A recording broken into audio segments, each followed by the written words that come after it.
If decluttering makes you freeze, walk away halfway through, or leave the room feeling worse than when you started, the problem isn't you. It's the way you were taught to declutter. Most people don't quit because they're lazy. They quit because their brain hits overload. Too many decisions, too many memories, too much pressure to do it right. That heavy feeling in your chest, that urge to sit down instead of continue, that's not clutter, that's overwhelm. And once overwhelm shows up, nothing gets done. If this already feels familiar, leave a comment and just write, "This is me." You're not the only one feeling this. Today, I'm going to show you how to declutter without triggering that feeling. Not by pushing harder, not by motivating yourself, but by changing how you decide. Why decluttering feels so hard. Let me tell you about Janet. Janet is 71. Every few months, she tells herself, "This weekend, I'll declutter." She starts strong, pulls everything out of a drawer, lays it all on the bed. 10 minutes later, she's sitting on the floor holding an old scarf, asking herself, "Why do I still have this? Should I keep it? What if I need it?" By noon, the bed is covered. The room looks worse. She's exhausted. So she puts everything back.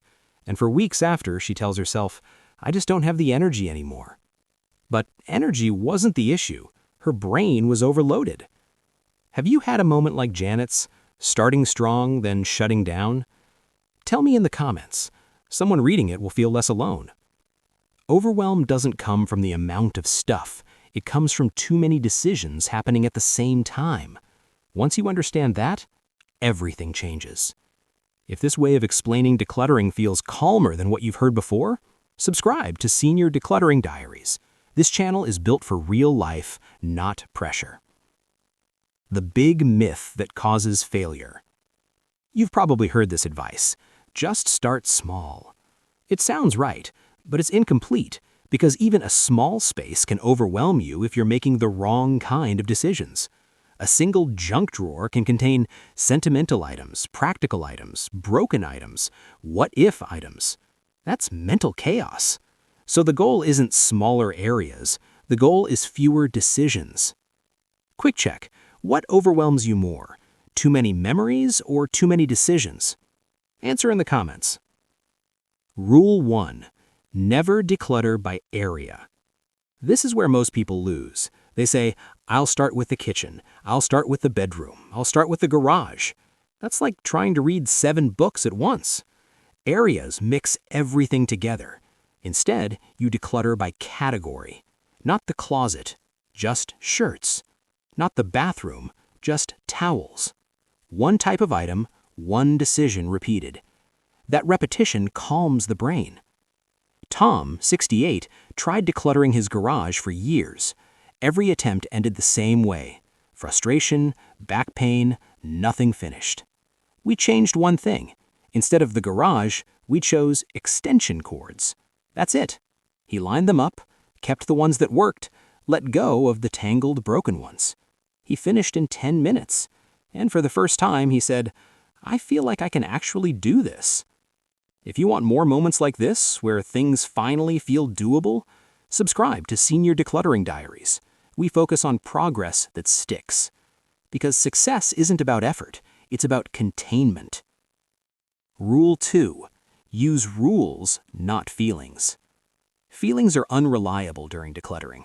Nostalgia lies, guilt lies, hope lies. So you replace feelings with fixed rules. Rules like, if I haven't used it in 2 years, it goes. If it's broken and untouched for 30 days, it goes.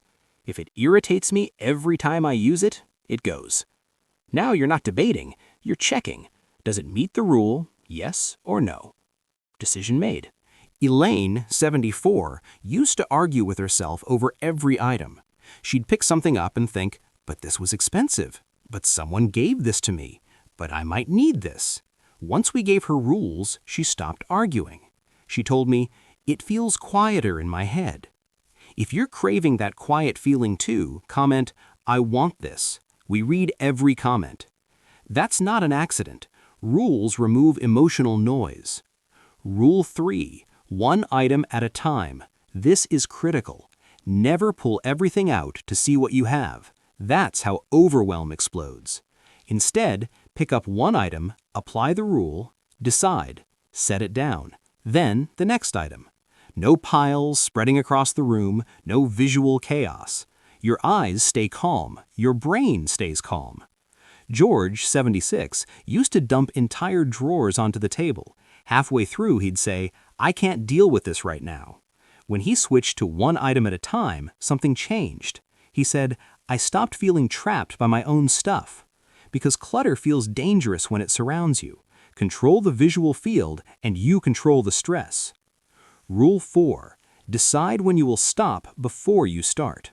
Most people think overwhelm happens at the beginning. It doesn't. It hits after progress. That's why you set a stopping point in advance. Not a goal, a limit. 10 minutes, 15 items, 1 drawer. When you hit it, you stop, even if you feel capable of more. This trains your brain to trust the process. Martha, 70, used to declutter until she was wiped out. Then she'd avoid it for months. We switched to 15-minute sessions. She stopped while still calm. 2 weeks later, she said, "I don't dread it anymore. I actually come back." That's retention in real life.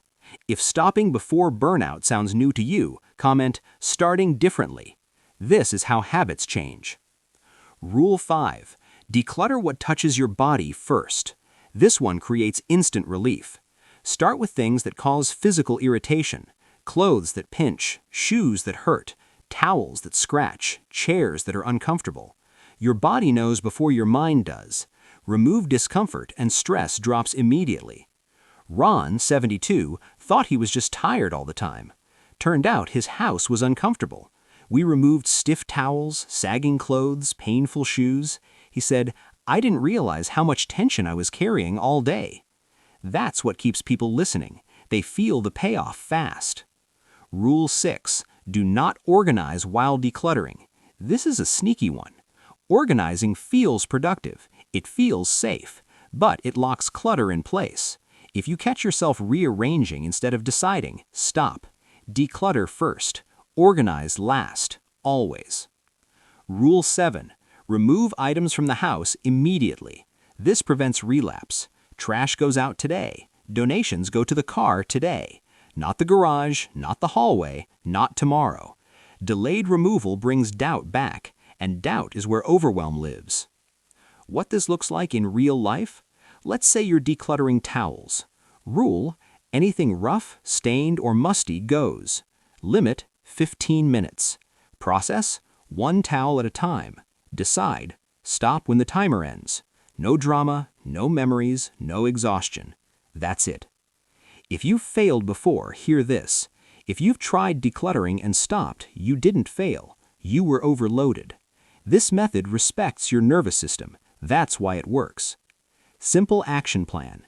Today, choose one category, choose one rule, set one limit. Remove items immediately, stop on purpose. That's decluttering without overwhelm. Before you go, subscribe to Senior Decluttering Diaries, so the next time overwhelm shows up, you don't face it alone. If this finally explained why decluttering feels so hard, leave a comment. It helps us reach more people who feel stuck.